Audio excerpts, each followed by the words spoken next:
Surf 102.5 podcast. I know you've been in Wahine quite a while. How long have you been in town? I think it's going to be like 9 to 10 years now. I've always been one of these people that I don't look at back. I only look forward. Very good. And therefore, honest to God, I'm really bad with years. I think it's 10 years now. Yeah, it's about 10 years. And your whole thing has been, well, recently about dogs over the past few years. What's the interest in the dogs in the first place? I'm not quite sure. I mean, my mother said something like when I was 4 or 5, I told her we lived in Africa. I went to kindergarten in Africa, and I told her I'm going to become a monkey rescuer. And so she didn't think anything of it, and she's terribly disappointed now that I've chosen something unglamorous like dog rescue when I could be on TV with David Attenborough, and she keeps complaining about it. So don't ask me how it happened. I think it was just a pure accident. It was like I started volunteering, and then I just kept starting to do more and more. Yeah, well, we'll come back to dogs in just a moment. But where was home originally? Where were you born?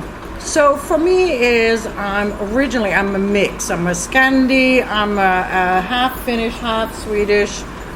Lived in Singapore for 20 years, and for some odd reason followed a man to Bangkok and ended up in Thailand. Okay, fantastic. And you ended up in Africa for a while, and you've lived in Singapore. As a kid, yes.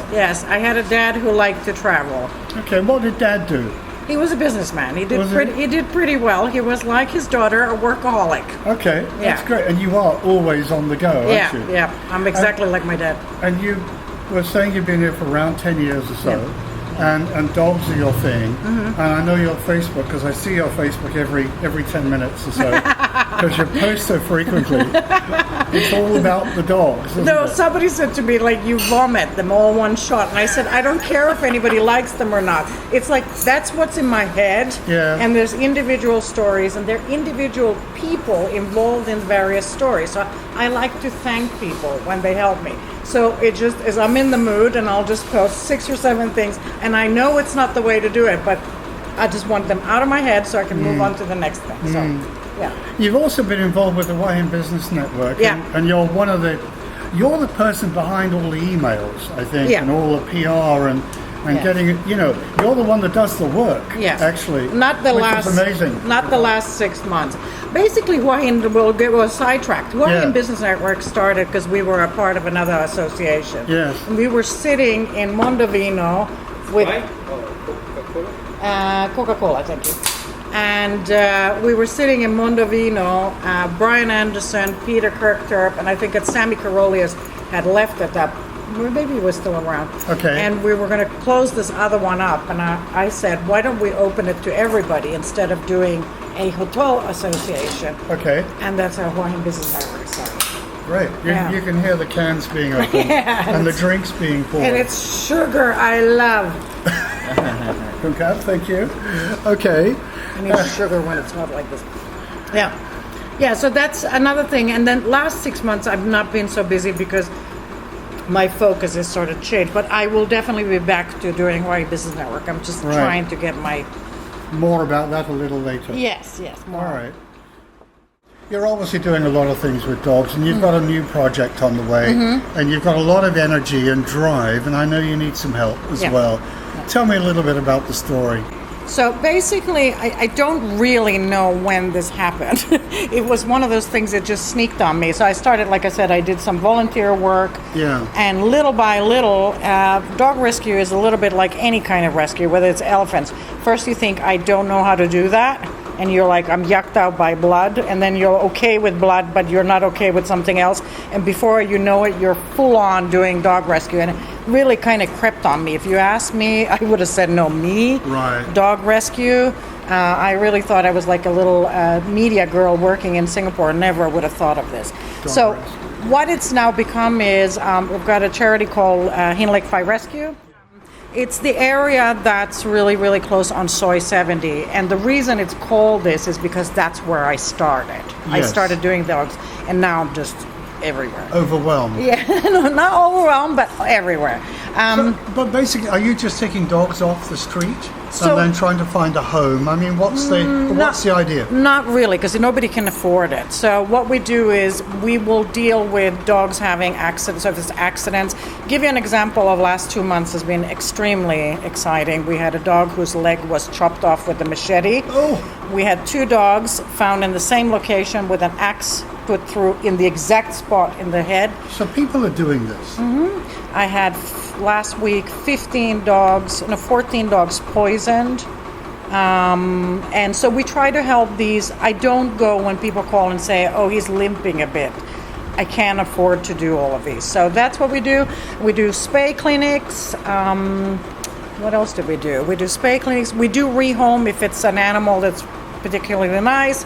We rehome them and they go. The rest is we're just trying to help the community. So for example, yesterday we were doing a spay clinic.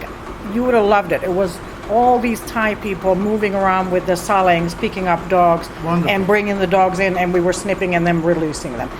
That will be a big part of what we will do in the future. This must be expensive to do as well. Yeah, to take care of these. I mean, how is this financed?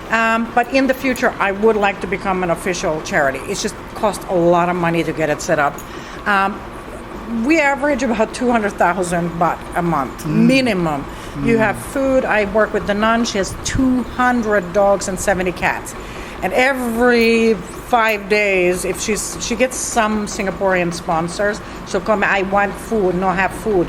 And I've got to find food. And we're not talking about 2 bags. We're talking 30 bags at 500 baht each. So where is this? So basically, The nun and she's in Prambury. okay. Yeah, she's in Prambury. She has her own little shelter. Unbelievably beautiful down there. Really, really. You really want to go and see something amazing? I might get down and have a look. Yeah. The location, there's no prettier place here than Yeah. there. Okay. Where do we go from here then? Because I know that you need some help. So we're doing this big sterilization project. My favorite dog died. You know, when I was born, I was allergic to dogs and cats. Really? And about 5 years ago, and sometimes I'm not very cuddly funny. Like, I'm not like one that cuddles dogs. For me, it's more about the action. Dog in trouble, get it, fix, move, do next. I'm more on the fixing part. But about, I think, 4 or 5 years ago, I fell in love with this street dog called Metallica, and she has a obnoxious personality, a little bit like me, very loud, very filthy mouth, a little bit like me. And so she just died last week, and so this is as a tribute to her. We're doing a sterilization of 100 dogs in Hua Hin. We're doing many, many different areas. A lot of Thai people that can't afford to sterilize. This is a big project, and there's literally 2 of us right now. One doing the actual work on the ground, and one doing the fundraising and kind of background support. Yeah. So we need help with funding. It's not cheap. 50% will be hand caught. It's a lot of work. Bringing So you're taking dogs off the street for yes, this? and we snip. We sterilize, we vaccinate rabies and combo vaccine, which is distemper and Terrific, yeah. and we give an infection and also tick treatment, because that's why the dogs look so bad. I don't think for Hua Hin it's even a good tourism look. My sister came here and she's like, I never want to come back here. I'm so depressed. There's sick animals everywhere. Yeah. I think whether you like dogs or not, this needs to be done. In the future, if I get the support, I would like to be organized. We go by area and start doing. This is my dream. You need a methodical approach to it, yes, right? but we need support for that, because I cannot pay 200,000 every month from my own pocket. So you need a bit of funding, and you need some help. And volunteers, and right? we need volunteers, and we need some rah-rah. Like we had the case where we did Banyan, where we sterilized, and they were really thankful. They said they had this problem for a long time with more and more dogs. They have a resident Maine dog, but they kept getting more and more dogs. Now we sterilized all the dogs. Those dogs will keep other dogs from coming inside. Right. And they're all tagged. It looks good for the clients. Everybody knows the dogs don't have rabies. This is a no-brainer. Sometimes it can be also about spreading the right message. And Stuart Daly, who started this project with me from Banyan, he's been really good at that. And I hope other people will do that as well. Yeah. So if you'd like to get involved, how do they reach you? Website? They could go by website, or they can go on our Facebook page, which I have to admit, very badly. It's also called Hinlick Fire Rescue. Okay, so we'll put up all the details on our Facebook Yeah. page as well, Yeah. so people can reach you. Yeah. So anything else people should know? If somebody wants to sterilize dogs, I mean, it doesn't say we have to stop at 100 dogs. It's 800 baht for, like I said, repeat it. It's sterilization, combo vaccine, infection, so that they don't get sick when we return them, because we return them straight away. You return them back on rabies. the street. Well, yeah, we put them back straight away. Wherever they came from, Yeah, right? at where they came from. And then we have another one, which is 1,200, and that is including darting. Now, that means we're doing dogs that are, I would say, the most vulnerable. They're kind of in those jungly areas. You cannot catch those by hand or by trap. So we need guys to blow dry. Really? Yes. Wow. Yes, it's really cool. Hinlick Fire, you have plenty of jungle Really? dogs. Yeah, you come Really? with me one time, and when people say, "Oh, I'm scared of soy dogs, they're so dangerous," you'll see me standing with 20 dogs around me. These are jungle dogs. I can be physically 1 meter from them, but I can't touch them. And they won't bite me. They don't care. In all these years, nobody's ever tried to attack me. They try to nip me from behind. Yep. But it's more of a like I'm It's just a gonna little play nip. nip, I'm just gonna right. nip you. But I've never had. I think maybe it's also an energy. You put out good energy. Good Yes, energy it's comes your back. vibes, and they can sense that. Yeah. Okay, Brigitte. So if you're interested, get in touch. Go to Hinlick Fire Rescue on Facebook. We'll put that info there, Sure. and get in touch. But I am more interested in volunteers that can do long-term and regular, because it takes me too long to train somebody just for a day. So somebody that's got some time that could spend a few days a week, perhaps. Yeah. This is what you're looking for. Yeah. In terms of help. Yeah. Great. Yeah. Well, good luck, Brigitte, and thank you so much. Thank you talking. for having me. Surf 102.5 Podcast.